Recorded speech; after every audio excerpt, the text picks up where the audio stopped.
এই 4টা ভুল আপনার বিজনেসে কখনোই লাভ নিয়ে আসবে না। ফার্স্ট ওয়ান, অন্যকে কপি করে বিজনেস শুরু করা। যাকে দেখে আপনি বিজনেসটা শুরু করলেন হয়তোবা সে অনেক লাভবান কিংবা তার বিজনেসটা অনেক বেশি গ্রো করে ফেলেছে, কিন্তু তার বিজনেস আইডিয়াটা আপনি কি নিজে জানেন? বা তার ভিতরকার প্ল্যানিংটা আপনি কি নিজে জানেন? কখনোই না। শুধুমাত্র তার উপরের অংশটুকু দেখলেন, দেখে আপনি বিজনেসটা শুরু করলেন। এতে করে আপনার নিজের লস। সেকেন্ড, আপনি বিজনেস করতে গেলেন কিন্তু কোনো রিসার্চ করলেন না।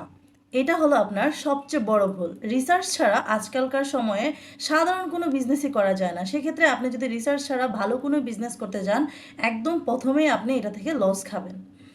থার্ড, আপনি সোশ্যাল মিডিয়াতে যদি অভিজ্ঞ না থাকেন, এখনকার সময় আপনার লোকাল বিজনেসের পাশাপাশি আপনার যে সোশ্যাল মিডিয়া ইন্টারন্যাশনাল বিজনেসের ক্ষেত্রে এই জিনিসটা সবচেয়ে বেশি গুরুত্বপূর্ণ। আপনার সোশ্যাল মিডিয়াতে অবশ্যই 2-3টা সাইট থাকতেই হবে।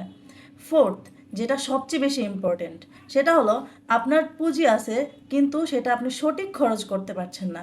এই সঠিক খরচটা করতে হলে অবশ্যই আপনাকে রিসার্চ করতে হবে এবং কোথায় কোথায় আপনার টাকাটা যাচ্ছে সেটা কন্টিনিউয়াসলি আপনার রিমাইন্ডার রাখতে হবে, হিসাব রাখতে হবে। হতে পারে সেটা ডকে কিংবা হতে পারে সেটা শিটের মধ্যে, গুগল শিট আছে সেটার মধ্যে। আপনারা এই জিনিসগুলো যদি মেনটেন করে বিজনেসটা স্টার্ট করেন তাহলে অবশ্যই বিজনেস ভালো আগাবে। আদারওয়াইজ এই 4টা ভুল যদি আপনারা করতে থাকেন তাহলে কখনোই বিজনেস সামনে এগিয়ে যাবে না।